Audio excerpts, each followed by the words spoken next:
Please be seated.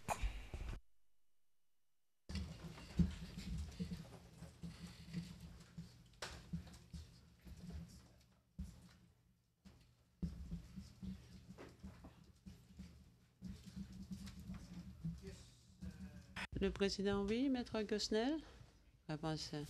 Désolé de revenir à la charge, mais je dois apporter 3 corrections compte rendu. Le président, oui. Réponse hier, page 34, 570, ligne 8. Il faut lire à partir de la page 34325. Aujourd'hui, à la page 7, ligne 3, la note de bas de page mentionnée est la note 4408. Page 28 de la journée d'aujourd'hui, ligne 20. Il faut lire rien, il n'y a rien du tout qui soit incorrect ou inadéquat. Je vous remercie, Monsieur le Président. Le Président, merci un instant, Maître Fofo, s'il vous plaît.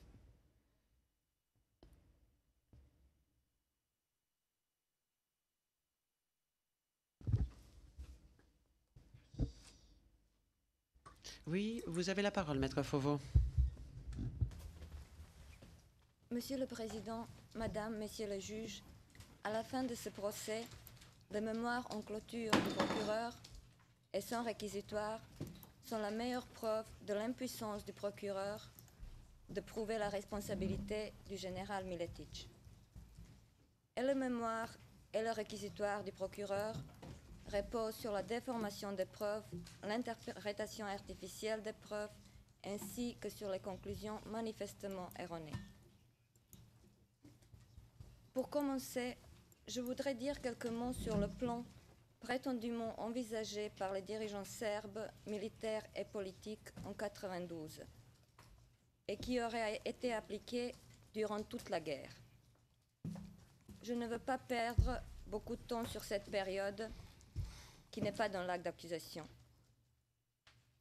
Mais les conclusions du procureur irrélatives qui d'une certaine façon incrimine toute l'armée de la Republika Srpska et même tout le peuple serbe demande une réponse. Dans le paragraphe 68 de son mémoire, le procureur cite le colonel Lazic, qui a dit que l'objectif principal de l'armée de la Republika Srpska était la protection du peuple serbe, la séparation, et si ce n'était pas possible, la séparation des peuples sur la base des lignes ethniques. Le procureur en conclut que l'objectif de l'armée de la Republika Srpska était le déplacement forcé des musulmans ou le nettoyage ethnique. Cette conclusion est erronée. Le colonel Lazic ne parlait pas du déplacement forcé des musulmans.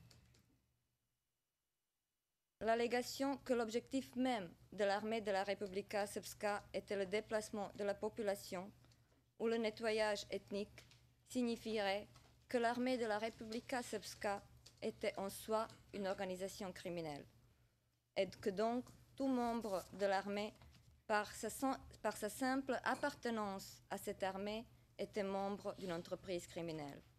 Il est évident que ce n'était pas le cas.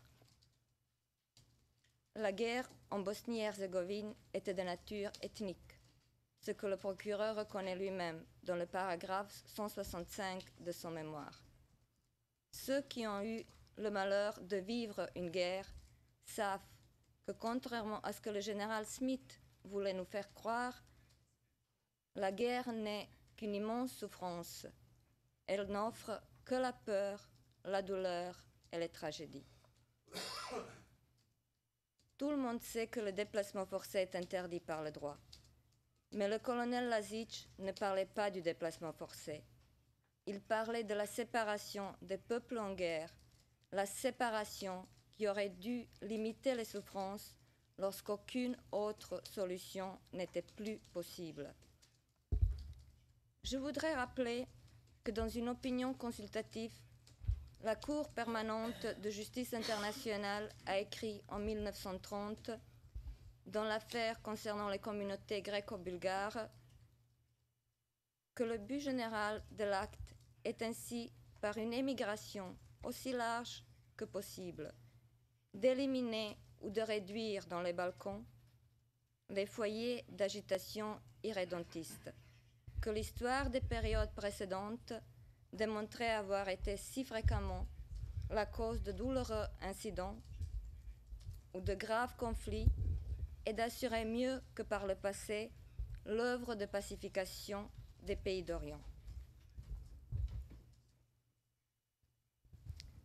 Cette opinion concernait les Balkans, et les événements tragiques vécus par les peuples des Balkans tout au long du XXe siècle et dont la guerre qui a éclaté en ex-Yougoslavie en 1990 fait partie, affirme, même après 80 ans, toute sa sagesse.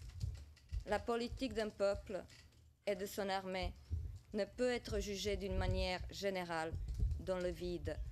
Elle doit être située dans le cadre historique et social auquel elle appartient.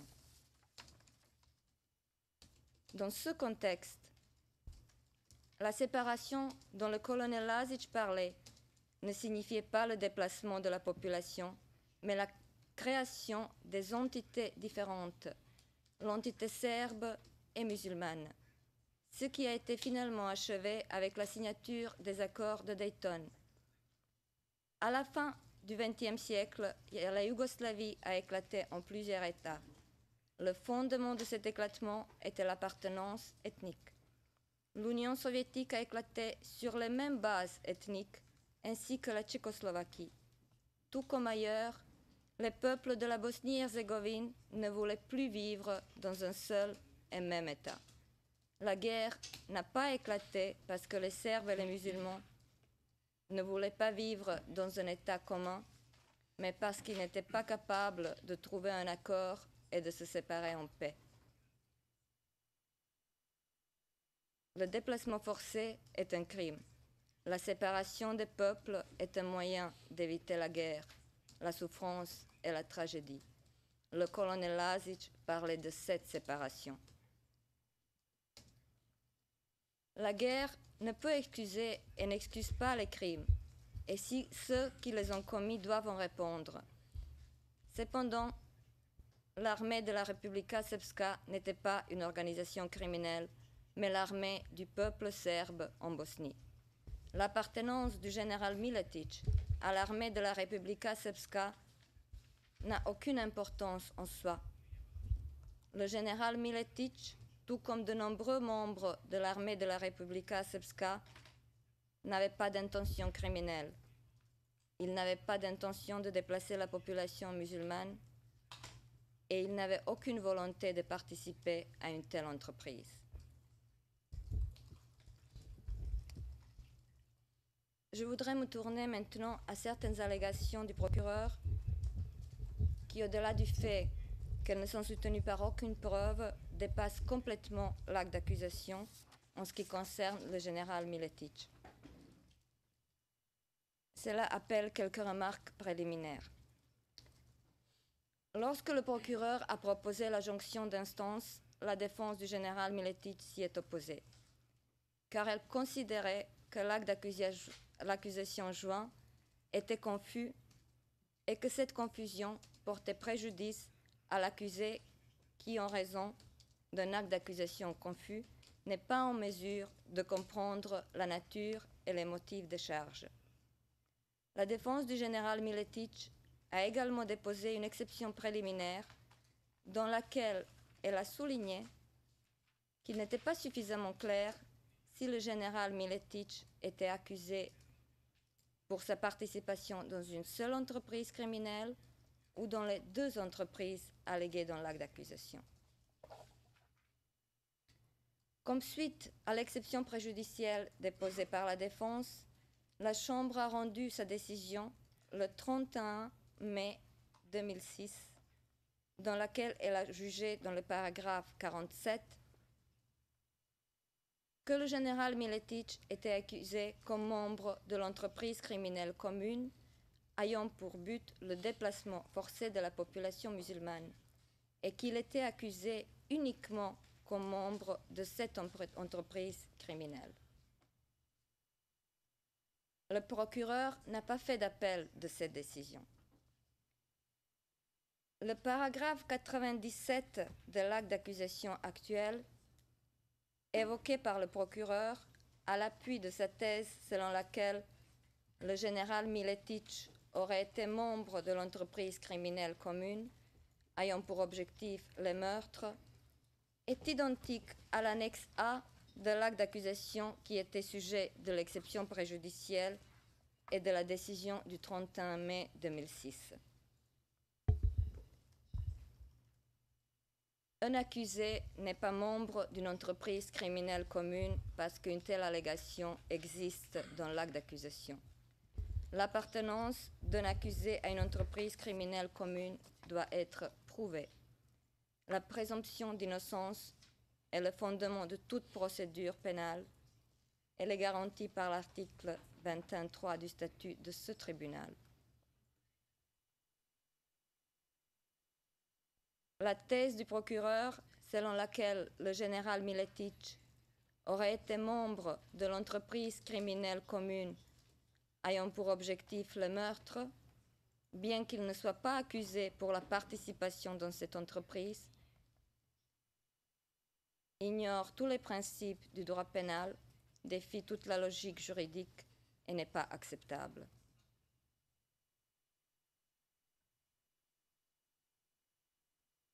Compte tenu de la jurisprudence permanente et bien établie, selon laquelle l'acte d'accusation doit contenir les charges précises, et compte tenu de la décision du 31 mai 2006, les paragraphes du mémoire du procureur qui se réfèrent à la participation prétendue du général Miletich dans l'entreprise criminelle commune ayant pour objectif les meurtres doivent tout simplement être ignorés. Ni le meurtre à Nezouk, ni le meurtre des musulmans amenés de l'hôpital à Milichi, ni le transfert des corps dans les fosses secondaires ne font pas partie des charges contre le général Miletich. Les allégations relatives à ces actes ne peuvent être prises en compte ni pour l'établissement de l'intention du général Miletich, car comme l'a jugé la Chambre de première instance dans l'affaire Djordjevic, l'intention peut être déduite seulement dans les faits qui sont clairement allégués dans l'acte d'accusation.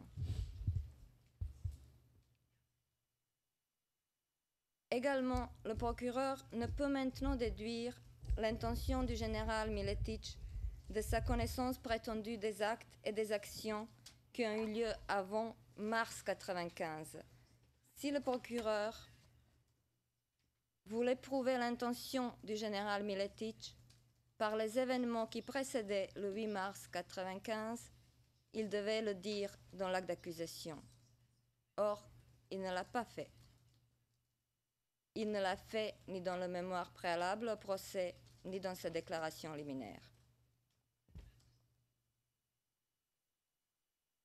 Conformément à la jurisprudence constante de la Chambre d'appel, le procureur ne peut modifier son affaire sans la modification formelle de l'acte d'accusation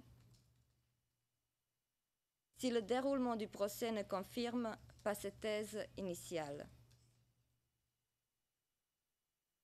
Également, la Chambre ne peut fonder sa décision sur les faits qui n'étaient pas allégués proprement. Je voudrais dire quelques mots sur la partie du mémoire qui concerne la colonne musulmane partie de Srebrenica.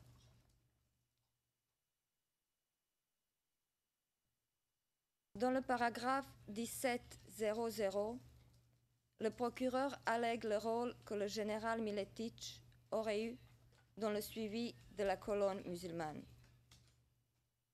Lors de l'audience du 3 septembre 2009, le procureur a fait savoir sa nouvelle et jusqu'alors inédite position, selon laquelle la colonne et les personnes dans la colonne faisaient partie du transfert forcé. Je ne veux pas répéter les arguments affirmant que cette colonne était une cible militaire légitime, ce qui a été confirmé même par l'expert militaire du procureur, Richard Butler, le 23 janvier 2008, page 20 244, 20 245.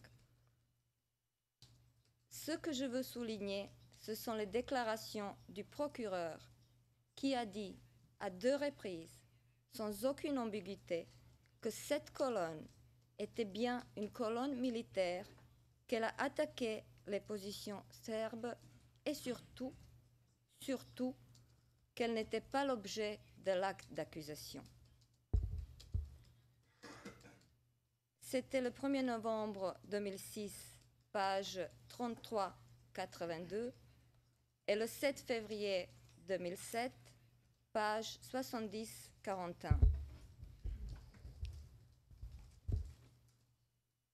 L'interprétation donnée par le procureur lors de l'audience du 3 septembre 2009 est contraire au témoignage de Richard Butler, qui a déclaré que malgré la présence des civils dans la colonne, celle-ci était une cible militaire légitime. Mais ce qui est bien plus grave, c'est que cette nouvelle interprétation du procureur est en contradiction avec ses propres déclarations précédentes sur la colonne. Le procureur ne peut modifier sa position selon ses besoins du moment. Si les actes destinés à neutraliser militairement la colonne doivent constituer une contribution à l'entreprise criminelle commune, le procureur n'a pas dû déclarer que la colonne n'était pas l'objet des charges. L'accusé a droit de connaître les charges. Et lorsque le procureur déclare sur le compte-rendu que la colonne n'est pas l'objet de l'acte d'accusation, l'accusé ne peut présumer qu'à l'heure du réquisitoire, le procureur changera sa position.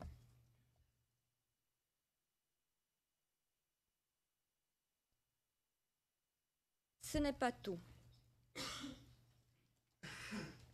Le procureur, en manque de preuves contre le général Miletic, essaye de lui imputer maintenant d'autres faits jamais allégués. Le procureur n'a jamais allégué que le général Miletic avait un rôle dans la mobilisation des autocars destinés au transport de la population. Cependant, dans son mémoire, le procureur essaye maintenant d'imputer au général Miletic cette mobilisation. Aucune preuve ne permet l'établissement d'un lien entre le général Miletic et la mobilisation des autocars. Mais si cette allégation fait partie de la contribution alléguée du général Miletic à l'entreprise criminelle commune, elle aurait dû se trouver dans l'acte d'accusation. Il en va de même pour l'approvisionnement en armement des unités du corps du Drina pendant l'opération Krivaya. Aucune preuve ne soutient cette thèse du procureur. Mais en plus, le procureur n'a jamais allégué que le général Miletic aurait été impliqué dans cet approvisionnement. Également, le procureur n'a jamais allégué que le général Miletic ou les officiers de l'organe opérationnel auraient été impliqués dans la rédaction des ordres des 10 et 13 juillet 1995. Il s'agit des pièces P181 et P45. La rédaction des ordres n'est pas une preuve, elle est un fait matériel, tout comme la mobilisation et l'approvisionnement en armement. Une participation éventuelle du général Miletic dans ces actes constituerait les actes de l'accusé pouvant être jugés comme sa contribution à l'entreprise criminelle commune. Or, si ces actes constituent la contribution alléguée du général Miletic à l'entreprise criminelle commune, ils auraient dû être exposés dans l'acte d'accusation. il ne l'était pas. Ces faits n'étaient exposés ni dans le mémoire préalable au procès, ni dans la déclaration liminaire. Même dans les arguments présentés en application de l'article 98 bis du règlement, à la fin de la présentation des moyens de preuve du procureur, celui-ci n'a pas allégué que le général Miletich aurait participé dans la rédaction de ces ordres, dans la mobilisation des autocars et dans l'approvisionnement en armement des unités du corps de Drina. Par ailleurs, à plusieurs reprises dans son mémoire en clôture, le procureur allègue que les officiers des affaires opérationnelles, subordonnés au général Miletich, auraient accompli certains actes. S'agissant de la responsabilité du général Miletich de sa participation alléguée dans l'entreprise criminelle commune, le procureur doit prouver que le général Miletich a contribué personnellement, par ses actes personnels et individuels, à l'entreprise criminelle commune. Les agissements des autres officiers, même des subordonnés au général Miletich, ne peuvent être imputés au général Miletich pour les besoins de sa contribution à l'entreprise criminelle commune. Finalement, je voudrais dire quelques remarques sur le paragraphe 75 B et C de l'acte d'accusation. Ce paragraphe contient le terme anglais monitor. Ce terme a été toujours traduit dans la version BCS de l'acte d'accusation par le terme supervisé. Lors de l'audience du 26 novembre 2008, le procureur a expliqué qu'il ne s'agissait pas de la supervision, mais du suivi. Cependant, le procureur n'a jamais demandé la correction de l'acte d'accusation en BCS, en se contentant de dire que le BCS n'est pas la langue officielle du tribunal.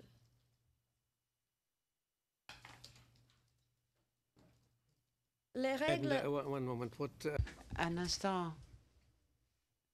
Autant le dire tout de suite, ce sera préférable. Quel est le terme utilisé en BCS dans la version BCS de l'acte d'accusation? Nadzirati. N-A-D-Z-I-R-A-T-I.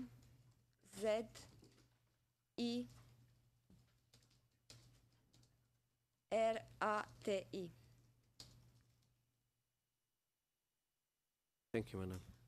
Je vous remercie, maître.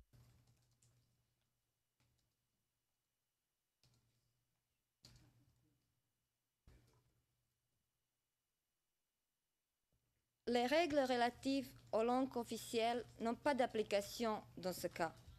C'est l'article 21.4a du statut qui s'applique et qui garantit à l'accusé de connaître la nature et les motifs de charge dans une langue qu'il comprend. Conformément à ce que le général Miletich pouvait comprendre de l'acte d'accusation, il était accusé d'avoir supervisé certaines activités.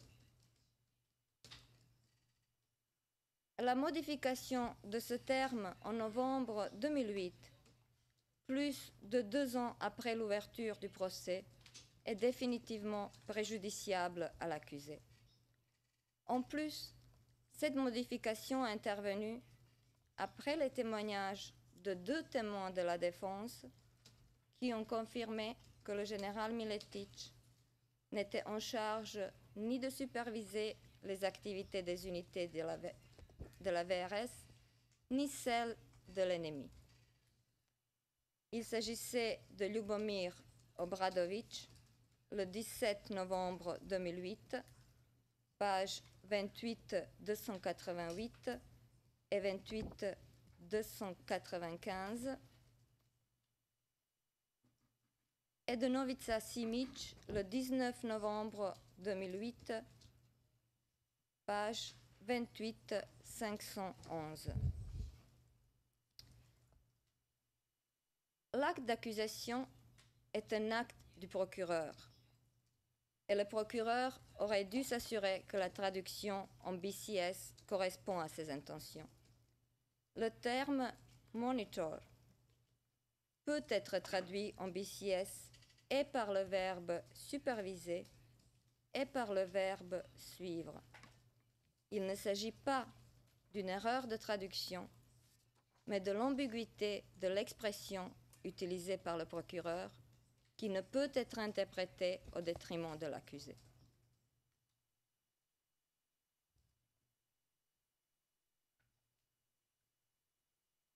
Avant de passer à l'analyse de l'affaire contre le général Miletic, je voudrais dire quelques mots sur les preuves. Tout d'abord, le témoignage du général Milovanovic.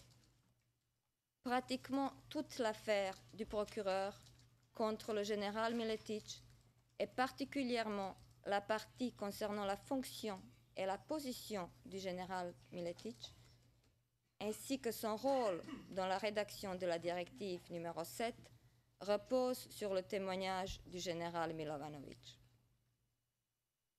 Le général Milovanovic est un témoin du procureur. Toutefois, même le procureur met en doute sa crédibilité lorsqu'il s'agit de la directive numéro 4 dans son mémoire et la directive numéro 7 lors de l'audience du 2 septembre 2009.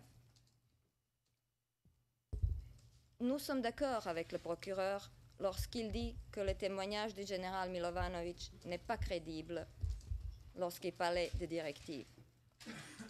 Mais nous considérons aussi que le général Milovanovic n'est crédible ni lorsqu'il parle de la position et la fonction du général Miletic. Son témoignage était tout simplement destiné à éviter ou au moins à diminuer sa propre responsabilité éventuelle.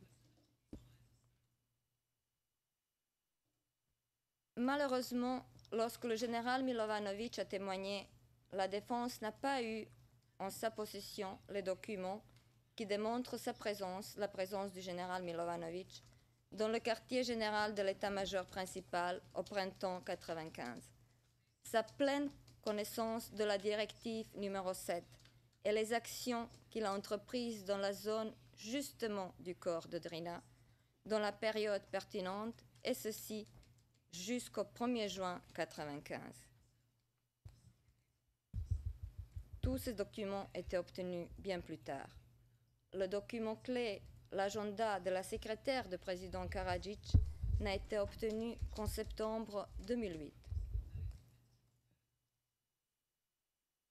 En effet, de nombreux documents, pour la plupart favorables à la défense, étaient d'ailleurs obtenus dans ce procès dans une phase très avancée de la procédure. Bien que nous déplorions cette situation, je voudrais souligner que nous n'y voyons pas d'attitude impropre du procureur.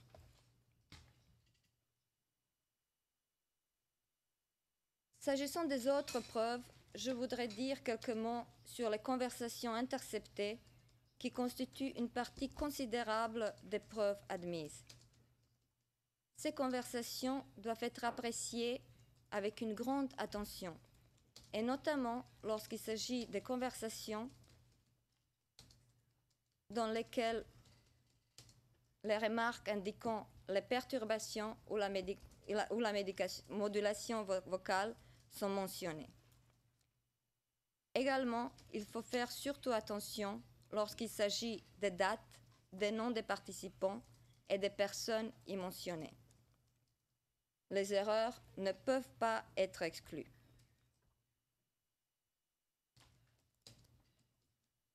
Les remarques concernant les perturbations et la modulation vocale indiquent que l'audibilité et donc la compréhension de la conversation étaient difficiles.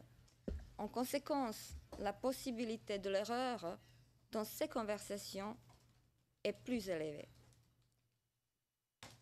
Le contenu d'une conversation interceptée, qui n'est pas confirmée par d'autres preuves, ne devrait pas être pris en compte. Et je voudrais rappeler le témoignage d'un opérateur PV 147 qui a reconnu que dans certaines situations, les événements qui ont réellement eu lieu étaient à l'opposé de ce qui avait été noté dans la conversation. C'était le 24 janvier 2007, page 63-29, 63-30.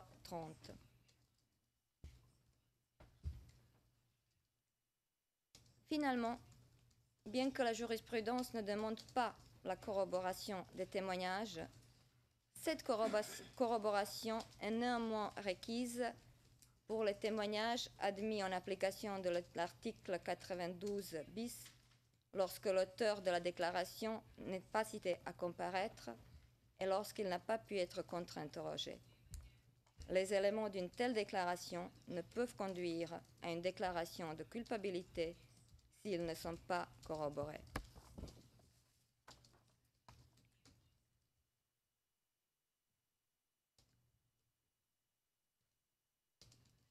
Je voudrais également aborder un point de droit que nous avons soulevé dans les paragraphes 601-611 de notre mémoire et qui concerne l'expulsion des hommes musulmans de Jebba. Nous considérons que ces arguments que nous avons exposés quant aux hommes musulmans à Jebba s'appliquent entièrement aussi à la colonne qui était partie de Srebrenica et au transfert forcé qui s'appliquerait selon la nouvelle position du procureur à cette colonne. Comme il ressort de notre mémoire, nous avons pris note de la jurisprudence du tribunal sur le statut des victimes des crimes contre l'humanité.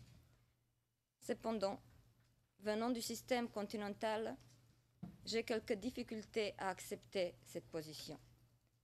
Les lois pénales appellent à une interprétation restrictive et stricte.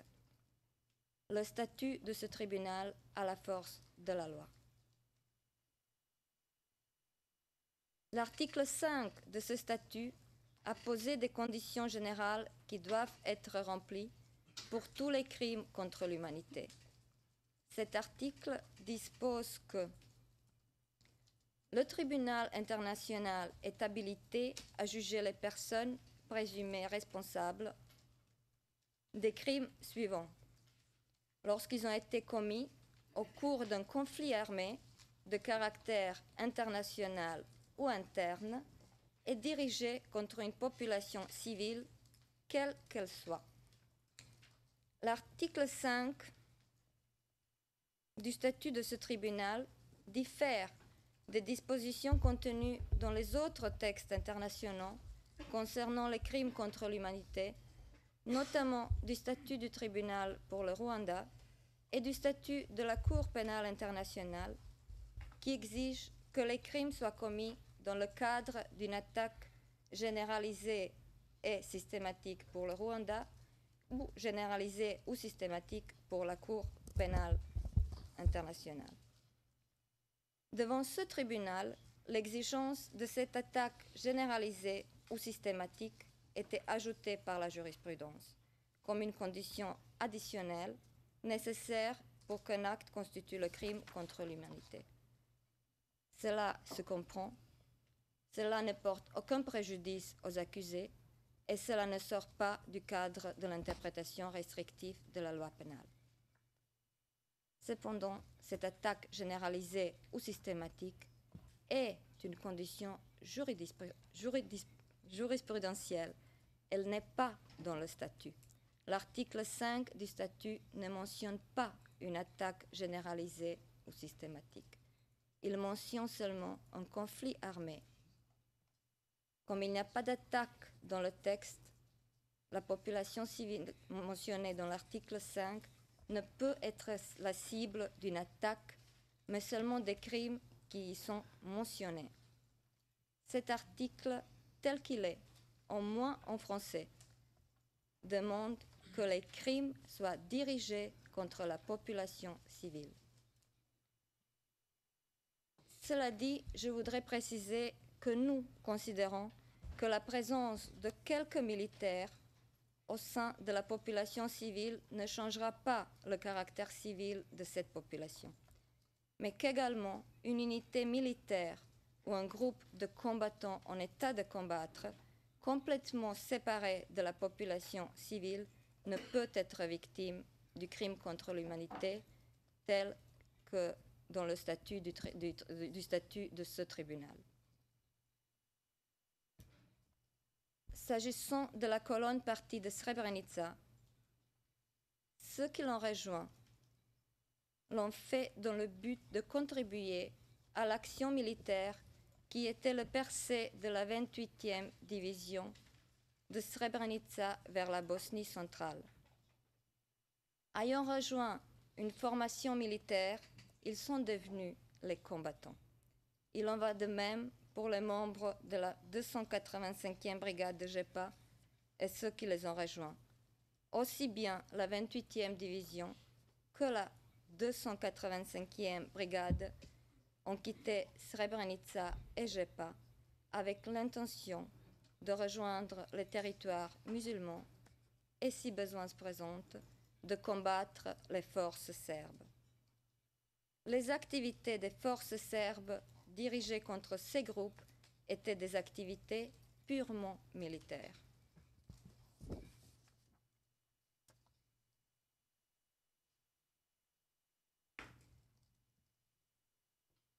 Avant d'analyser l'éventuelle participation du général Miletic dans l'entreprise criminelle alléguée, je voudrais dire qu'il n'y a pas de preuve que le général Miletic aurait ordonné ou planifié les crimes allégués, ce que le procureur suggère dans son mémoire.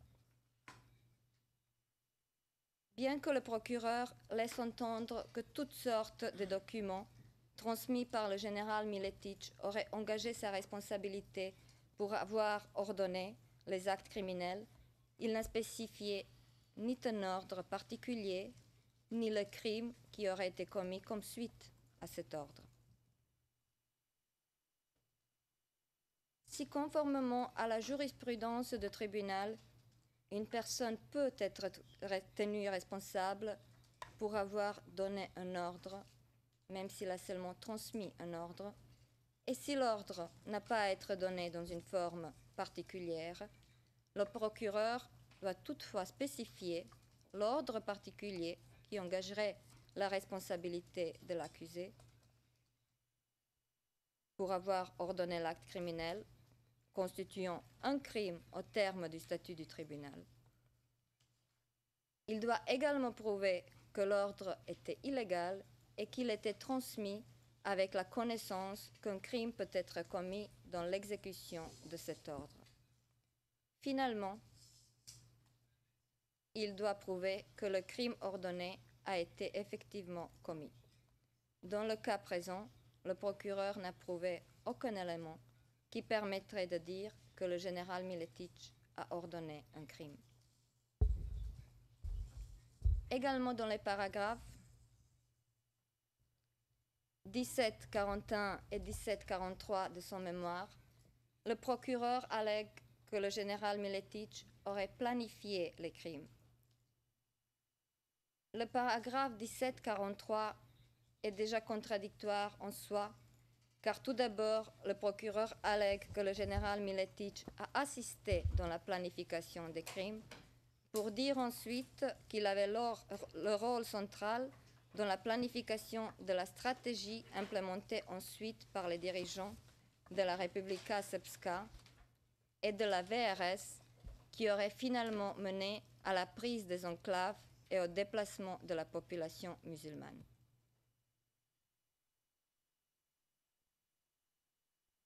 Tout d'abord, la planification d'un crime et la planification de la stratégie qui a pu mener à la commission d'un crime sont deux choses bien différentes.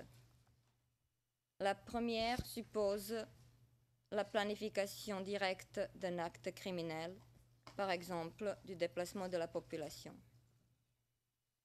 La deuxième constitue dans la planification d'une action pouvant être parfaitement légale, qui a ensuite mené à la commission d'un crime.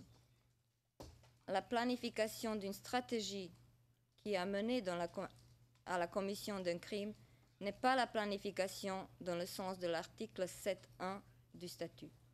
Cependant, elle peut constituer la contribution à une entreprise criminelle commune.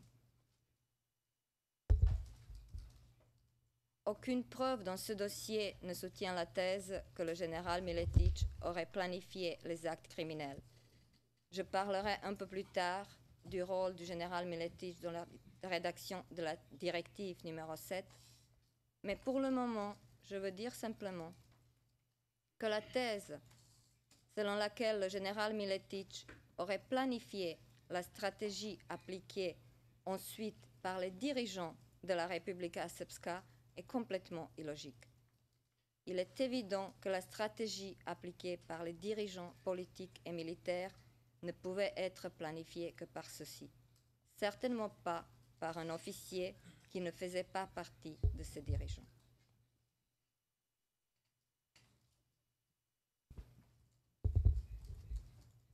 Le procureur vous dit qu'il ne demande pas la condamnation du général Miletich parce qu'il était chef de l'administration en charge des affaires opérationnelles et de l'éducation de l'armée de la Republika Srpska.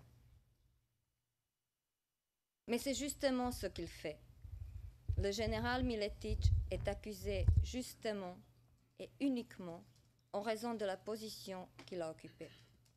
Il suffit de regarder toute l'affaire contre le général Miletich, le mémoire du procureur, le réquisitoire. Tout repose sur les phrases qui commencent « Il aurait dû savoir ». Encore le vendredi dernier, page 34-279, le procureur a prononcé la phrase qui commençait par « C'est inimaginable pour le chef des opérations de ne pas savoir ». Ce n'est pas la question. Ce ne doit pas être la question dans un procès pénal. Mais commençons par le début. Et pour commencer, il faut dire que le procureur présente de façon erronée la fonction du général Miletich, et ceci tout au long de la guerre.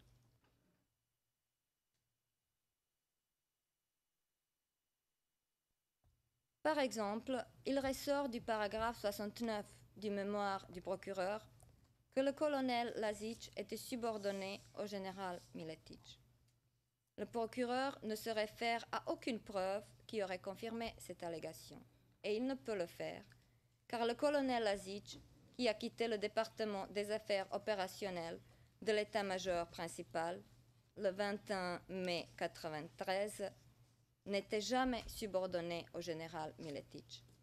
La pièce P31-78 le confirme. Également, le procureur prétend, dans le paragraphe 16-62 de son mémoire, que le général Miletich était le chef adjoint des opérations avant de devenir le chef des opérations en juin 1993. Tout d'abord, la fonction du chef des opérations est inconnue dans l'armée de la Republika Srpska. Est-il impossible de comprendre si le procureur pensait au chef de l'administration des affaires opérationnelles et de l'éducation ou du département des affaires opérationnelles? À la décharge du procureur, il faut noter que le témoignage du général Milovanovic, évoqué par le procureur, n'était pas précis sur ce point. Cependant, la preuve concrète des fonctions exercées par le général Miletich est la pièce P31-78, qui démontre clairement que le général Miletich n'était jamais le chef adjoint de l'administration des affaires opérationnelles et de l'éducation et qu'il n'a jamais eu de fonction dans le département des affaires opérationnelles.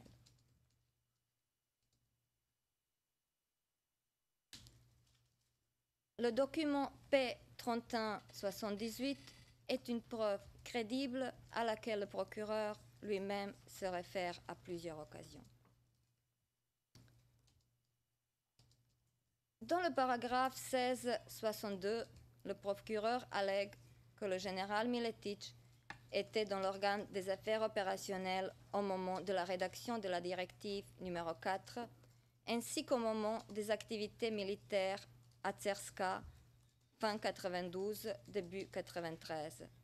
Ces allégations ne sont soutenues par aucune preuve et sont également contraires au document mentionné P3178. Le procureur indique aussi que le général Miletich était impliqué dans la rédaction de l'analyse relative à l'aptitude au combat pour l'année 1992 et qu'il devait aider son supérieur Dragutin Ilić lors de cette rédaction. Le procureur se réfère à Richard Butler, qui a dit que le général Miletich était subordonné à Dragutin Ilić, mais qui n'a jamais dit qu'il était impliqué dans la rédaction de cette analyse. Par ailleurs, ce que le général Miletich devait faire n'a aucune importance. Le procureur aurait dû prouver ce que le général Miletich a fait. Or, il n'a pas prouvé que le général Miletich avait participé dans la rédaction de l'analyse de l'aptitude au combat pour l'année 92. L'allégation du procureur selon laquelle l'opération Printemps, à laquelle le général Miletich a participé, a duré environ un mois est également erronée. Dragiša Massal a dit que cette opération a duré tout au plus une semaine ou une dizaine de jours. Le 2 décembre 2008, page 2943. En effet, l'opération Printemps a duré exactement 5 jours, du 3 mai au 8 mai 1993. L'ordre du 1er mai 1993, la pièce P2742, citée par le procureur, indique le commencement de l'opération le 3 mai.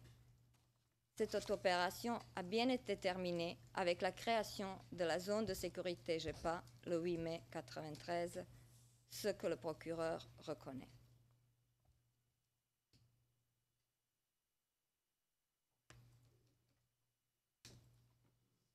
Mais voyons un peu ce que cet ordre du 1er mai signifie vraiment et ce que le général Miletich pouvait en comprendre. Dans le paragraphe 1667, le procureur arrive à une conclusion manifestement erronée lorsqu'il dit que l'ordre du général Miletich du 1er mai 1993 était une tentative de la réalisation du troisième objectif stratégique du déplacement des musulmans de la vallée de Drina. L'ordre du 1er mai 1993 n'est pas un ordre du général à l'époque, le colonel Miletich, mais du général Milovanovic.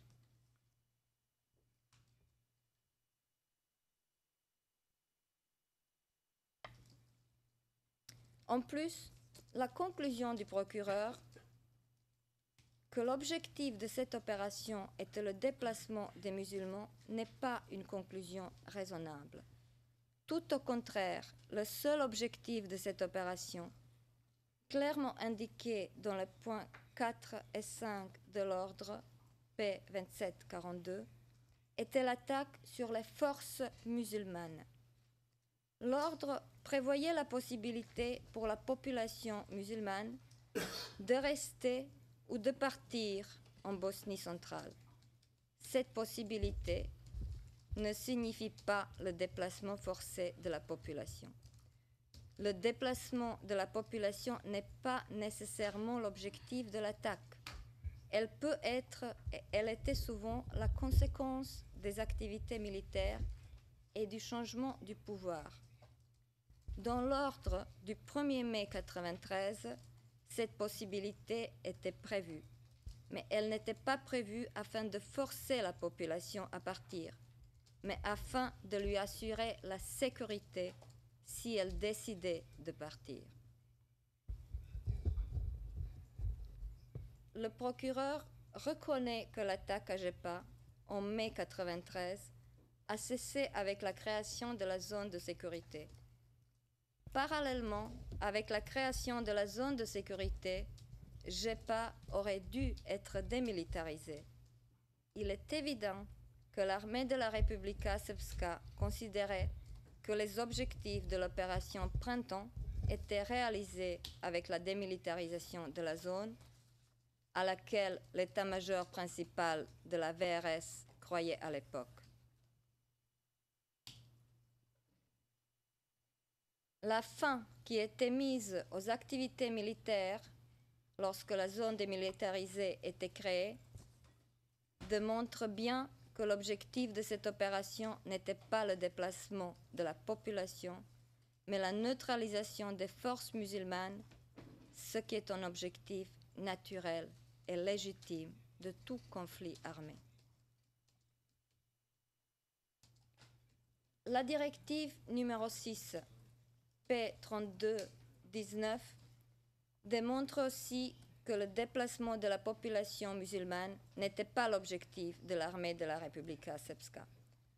Cette directive, émise en 1993, après la création des zones démilitarisées, ne mentionnait pas la vallée de Drina parmi les objectifs de l'armée de la Republika Srpska. La démilitarisation des zones sous pouvoir musulman dans la vallée de Drina était achèvement de tous les objectifs de l'armée de la Republika Srpska dans cette zone.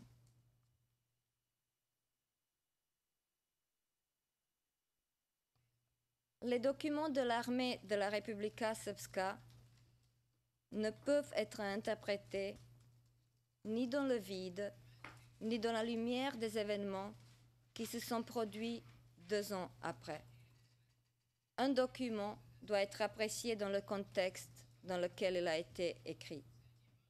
La possibilité offerte à la population civile dans l'ordre du 1er mai 1993 n'est pas l'expression de l'intention de déplacer la population musulmane, mais du fait que la population suivait souvent son armée.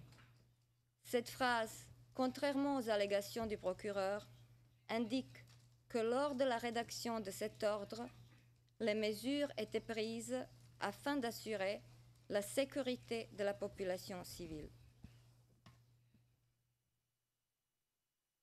L'interprétation du procureur de cet ordre démontre que le procureur ignore le conflit armé dont l'objectif était de vaincre les forces ennemies.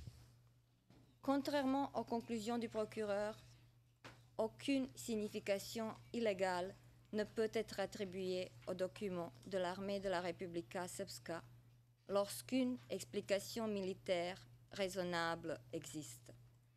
L'ordre du 1er mai 1993 est un acte militaire parfaitement régulier et légal qui ne permet aucune autre interprétation.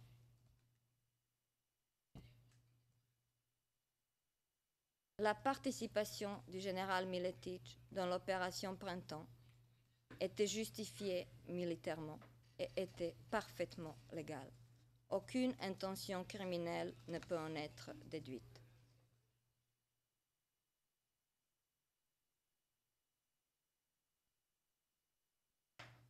La démarche adoptée par le procureur dans l'interprétation de l'ordre du 1er mai 1993 est significative. En effet, le procureur essaye d'attribuer à tous les documents de la VRS, sans égard à leur contenu et leur objectif réel, un but illégal, car il les interprète a posteriori en y cherchant l'annonce des événements tragiques qui se sont déroulés en juillet 1995. Une telle approche n'aide pas la Chambre, car la Chambre ne peut déduire l'intention criminelle d'un acte si une autre conclusion raisonnable s'impose. Mais revenons à la fonction du général Miletic. En effet, le procureur identifie le général Miletic avec l'état-major principal et impute toutes les actions Merci de ralentir, s'il vous plaît. de l'état-major principal au général Miletic.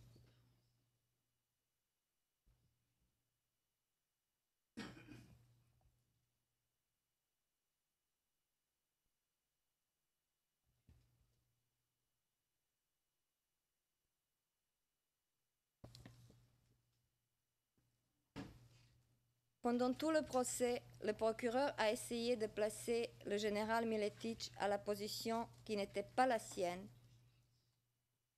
et de lui attribuer les connaissances relatifs à la situation sur le front, dans les unités subordonnées, au renseignement, logistique, mobilisation et à tout autre aspect du travail de l'armée de la Republika Srpska, plus précise, plus élaborée, plus large de celle que même le commandant avait. Il est évident que cette théorie n'est soutenue par aucune preuve et qu'elle était complètement erronée.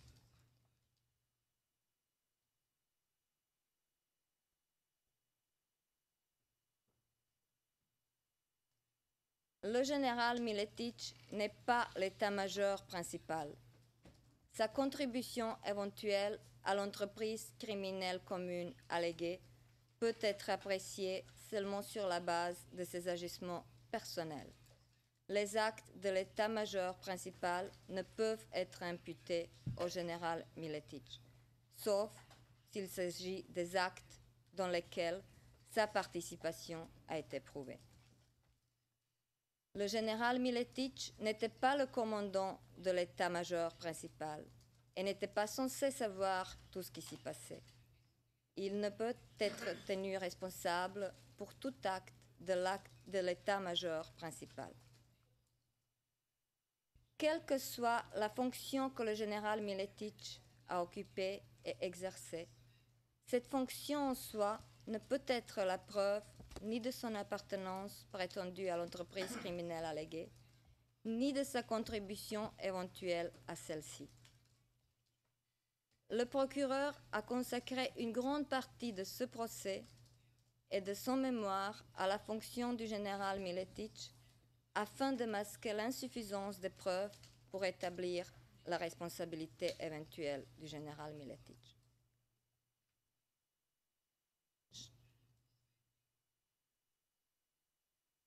Je ne souhaite pas répéter les arguments relatifs à la fonction du général Miletic présentés dans notre mémoire, desquels ressort clairement que le général Miletic n'a jamais eu l'autorité et les pouvoirs du chef de l'état-major et qu'il n'a jamais été le conseiller principal du général Mladic. Je voudrais seulement souligner certaines conclusions du procureur complètement infondées.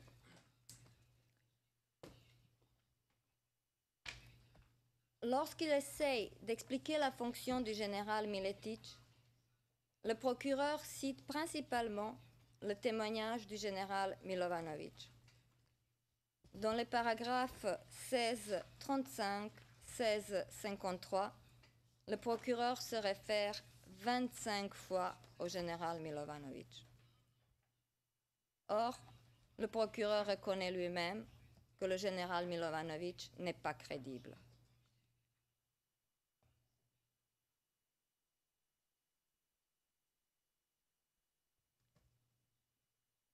Lorsqu'il ne se réfère pas au général Milovanovic, le procureur cite le règlement 7DP 410, applicable au corps, les unités dont la structure, organisation et fonction étaient bien différentes de celles de l'état-major principal. Une preuve qui n'est guère plus convaincante que le témoignage du général Milovanovic lorsqu'il s'agit des fonctions du général Miletic. Ces preuves ne reflètent pas les fonctions du général Miletic et ne permettent pas de déduire ce que le général Miletic faisait réellement.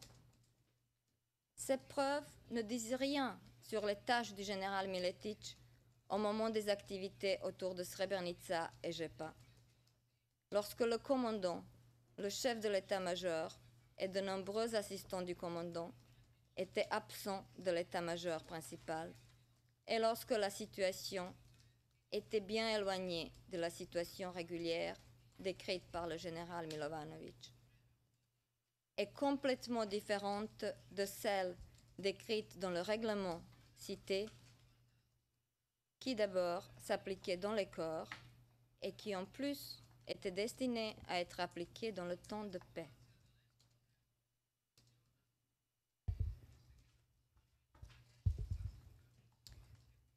Un exemple de l'inutilité totale de ces preuves est l'allégation du procureur selon laquelle le général Miletich aurait dû donner au général Mladic les suggestions concernant l'utilisation des unités. Bien entendu, la preuve citée par le procureur est le témoignage du général Milovanovic. Cependant, dans ce procès, il n'est pas important si le général Miletich pouvait ou devait suggérer l'utilisation des unités, mais s'il l'a fait dans le cas des unités du corps de Drina dans la période du mars en août 1995. Aucune preuve ne confirme que le général Miletich l'a fait. En effet, aucune preuve ne confirme que le général Miletich a suggéré quoi que ce soit au général Mladic ou que celui-ci l'a jamais consulté. Le général Milovanovic était l'homme de confiance du général Mladic pendant toute la guerre. Il l'a reconnu lui-même. Le général Mladic, lui aussi, a reconnu à la fin de la guerre la position privilégiée du général Milovanovic. Dans son discours au début de l'année 1996, le général Mladic a exprimé sa gratitude et sa reconnaissance au général Milovanovic par les mots suivants.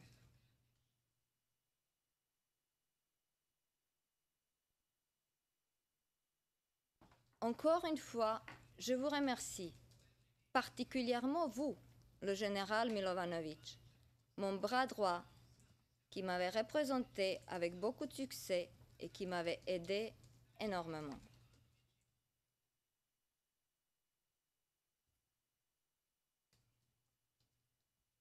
Lors de l'audience du 7 septembre, le procureur a déclaré que la présence du général Milovanovic au quartier général de l'état-major principal ne changeait pas grand-chose quant à la position du général Miletich.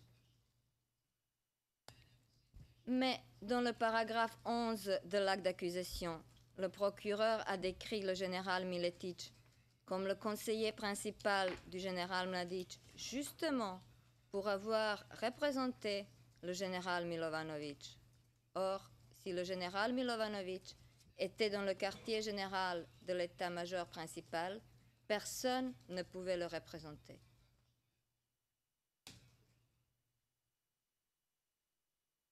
La défense affirme que le général Miletich, avec ou sans présence du général Milovanovic, n'était jamais le conseiller principal du général Mladic. Toutefois, la déclaration du procureur, selon laquelle le retour du général Milovanovic ne changeait rien quant à la situation du général Miletich, est, dans le cadre de l'affaire du procureur contre le général Miletich, dépourvu de toute logique.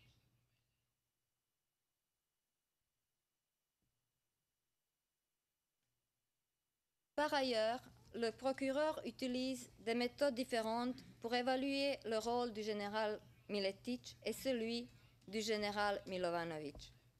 Conformément aux allégations du procureur, le seul fait que le général Milovanovic était sorti du quartier général de l'état-major principal lui enlèverait toute la responsabilité, bien qu'il soit envoyé sur le terrain, justement pour évaluer la situation et justement pour apporter les informations au général Mladic.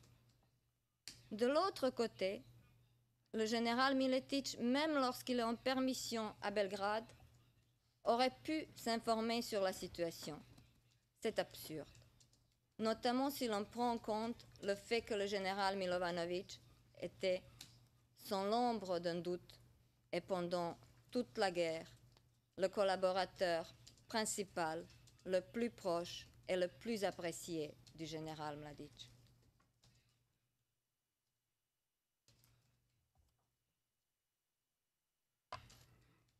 Il n'est pas en dispute que le général Miletich travaillait avec le général Milovanovic. Il était subordonné au général Milovanovic. Cependant, ce fait n'assiste en rien le procureur, car le général Milovanovic conformément à l'acte d'accusation, n'est pas membre de l'entreprise criminelle commune. Le général Mladic ne l'a pas mentionné parmi ses proches collaborateurs dans son discours à la fin de la guerre, la pièce 5 des 1441. Le procureur est silencieux sur ce discours du général Mladic. Pourtant, le discours du général Mladic est la preuve cruciale lorsqu'il s'agit du rôle du général Miletic. Le général Mladic parlait devant ses collaborateurs, devant les officiers qui savaient quels étaient les rôles des membres de l'état-major principal et devant qui il ne pouvait et n'avait aucune raison d'omettre de citer tous ses proches collaborateurs. Le général Miletic était présent lors de ce discours. Et s'il était l'un des proches collaborateurs du général Mladic, le général Mladic ne l'aurait certainement pas oublié.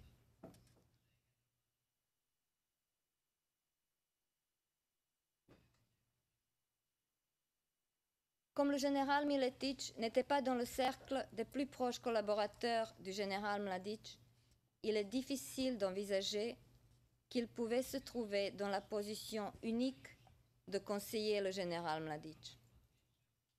En effet, pour que le général Miletic puisse se trouver dans la position de donner un conseil au général Mladic, il fallait que celui-ci lui donne une occasion, c'est-à-dire qu'il lui demande un conseil.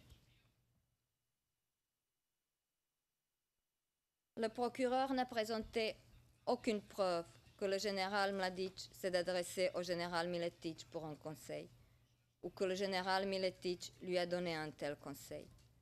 La seule preuve d'une nature semblable est le document 5D 10-16 qui date de 1994. Mais dans ce document, le général Miletic a seulement transmis au général Mladic la proposition du commandant du corps de Drina. En plus, ce document démontre que le général Mladic n'a pas accepté la proposition du commandant du corps de Drina et que son opinion était différente de celle du général Miletic, ou plutôt que le général Miletic n'était pas d'accord avec la décision du général Mladic.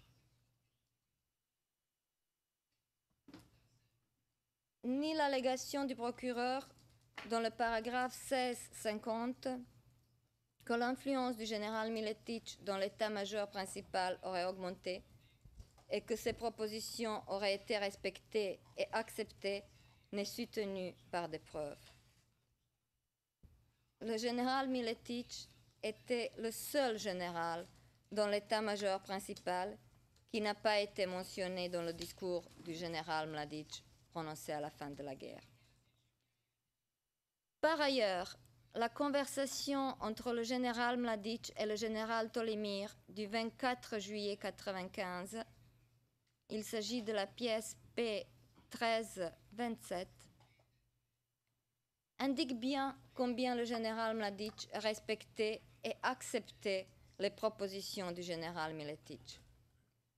Dans cette conversation, le général Mladic n'a même pas pris en considération l'opinion du général Miletic et a ordonné au général Tolimir justement le contraire de ce que le général Miletic a proposé.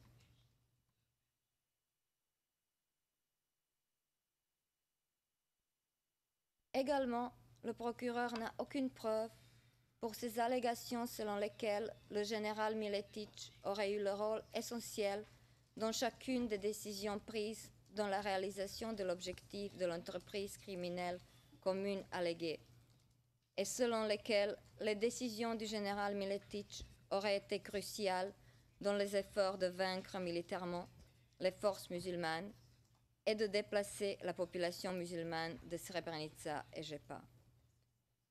Le procureur ne se réfère à aucune décision du général Miletic et il ne peut le faire car ces décisions n'existent pas.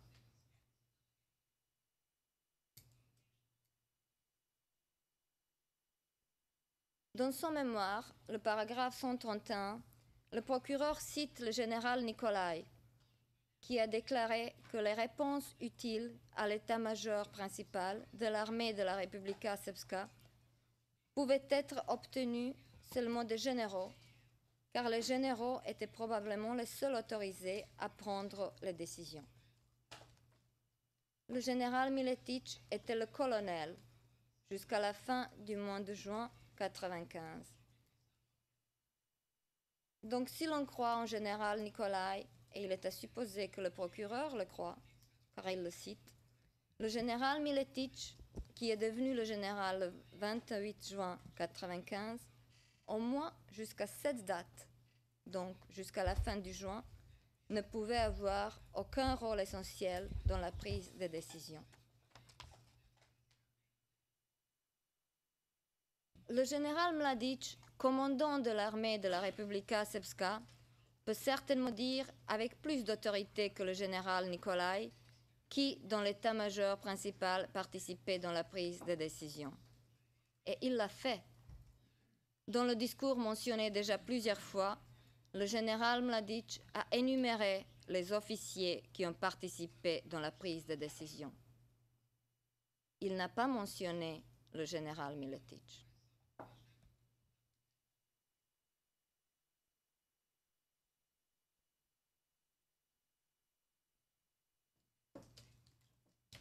Je voudrais parler de l'aide humanitaire avant la directive parce que je crois qu'il n'y a aucun lien entre les deux. Tout d'abord, il n'y a aucune preuve de politique particulière de l'armée de la Republika Srpska concernant l'approvisionnement en aide humanitaire des enclaves en Bosnie orientale. S'agissant de l'aide humanitaire, la défense était dans une position difficile, car comme nous avons indiqué dans notre mémoire, et comme vous avez remarqué, certains faits importants défavorables à la défense étaient constatés judiciairement. La position de la défense était d'autant plus difficile car les documents pertinents à l'aide humanitaire sont en possession des organisations qui n'ont pas d'obligation de coopérer avec le tribunal.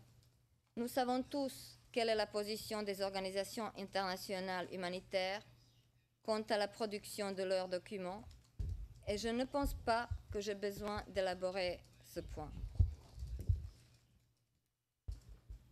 Toutefois, je voudrais rappeler, bien que la défense ait eu la charge de présenter les preuves afin de réfuter les faits constatés judiciairement, la charge de prouver les faits allégués au-delà de tout doute raisonnable demeurait sur le procureur.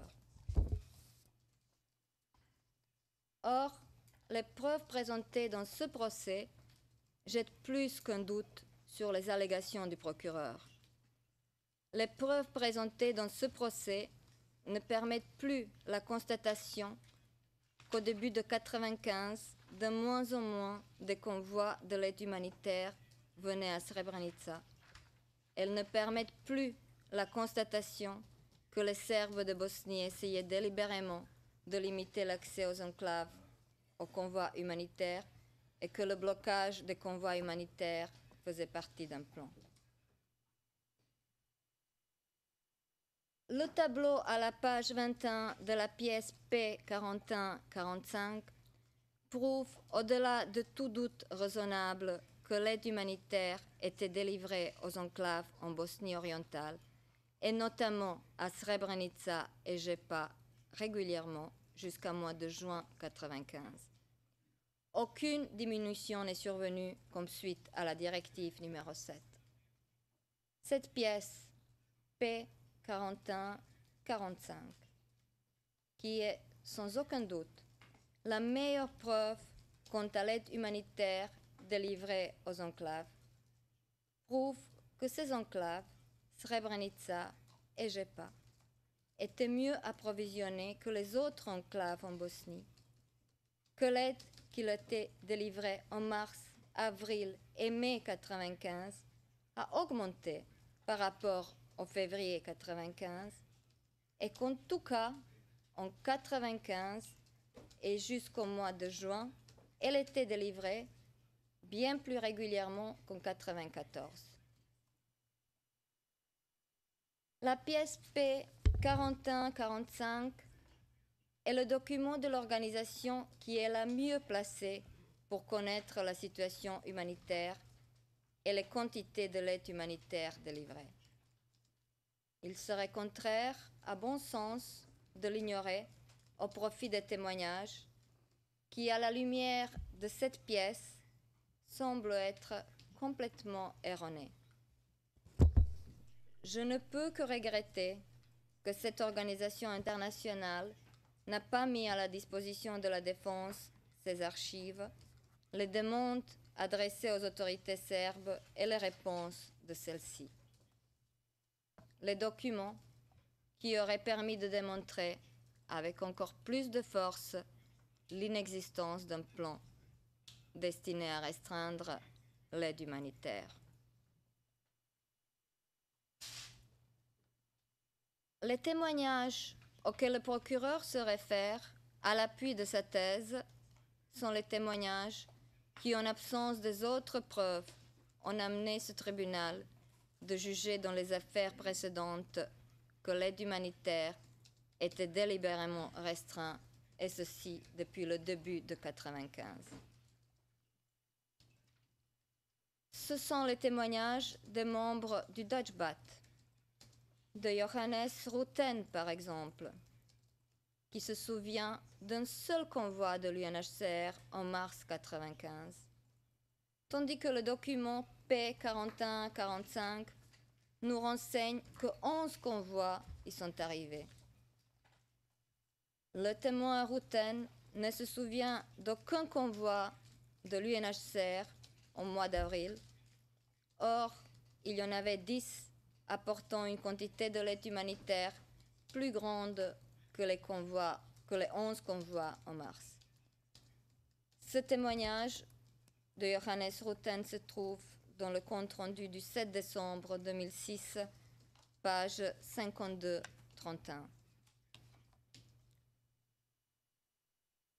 C'est aussi le témoignage de Robert Franken, qui ne se souvient pas des problèmes avec l'UNHCR et qui s'est rappelé seulement après avoir lu un extrait du rapport de NIOD 5D54 qu'il avait essayé d'imposer le contrôle à un convoi de l'UNHCR. Toutefois, il ne se rappelait pas que le convoi de l'UNHCR n'était pas entré à Srebrenica, précisément en raison de ses agissements et de sa décision. C'était le 18 octobre 2006, page 26-39, 26-40. Nous sommes en juin 1995. Les forces musulmanes ont lancé une offensive générale sur les positions serbes, notamment à Sarajevo. Mais les forces de Srebrenica et JEPA y ont donné sa contribution, comme le démontre la pièce 5D 229. Toutefois, le convoi de l'UNHCR pour Srebrenica a obtenu l'autorisation des autorités serbes. Il est passé le point de contrôle de l'armée de la Republika Srpska, mais il n'est pas entré à Srebrenica. En juin 1995, la situation humanitaire était difficile partout. Elle était à Srebrenica aussi.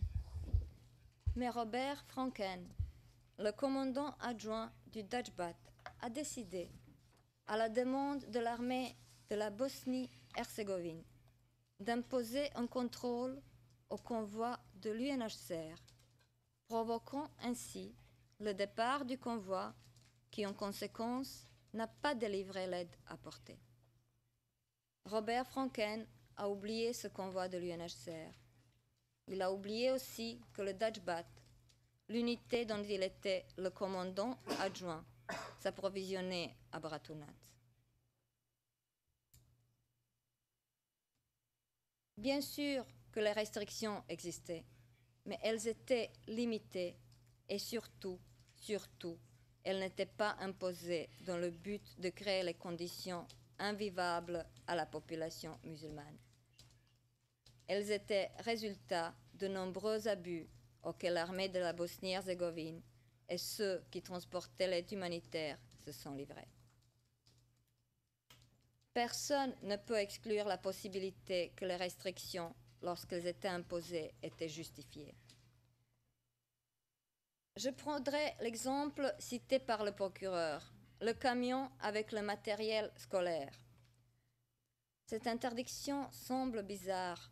Pourquoi interdire le matériel scolaire? Tout simplement parce que cette demande était faite en juin.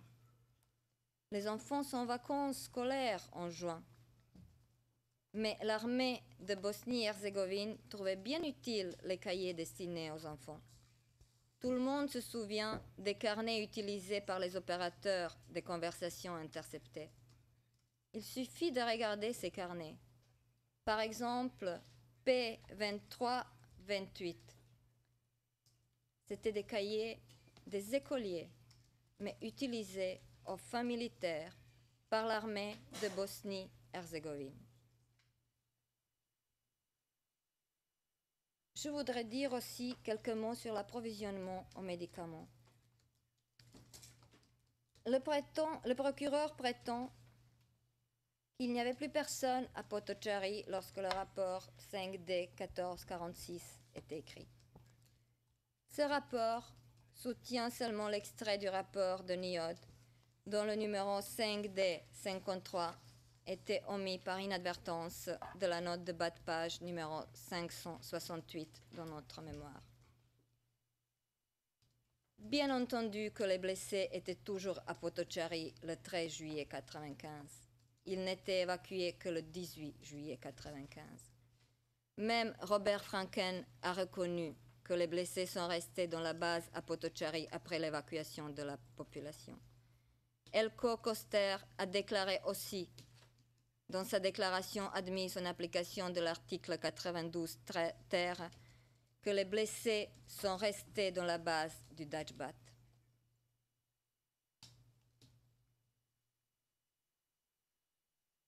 Le rapport de l'UNMO du 17 juillet 1995, P524, confirme que le 17 juillet 1995, les blessés étaient toujours à Potocari.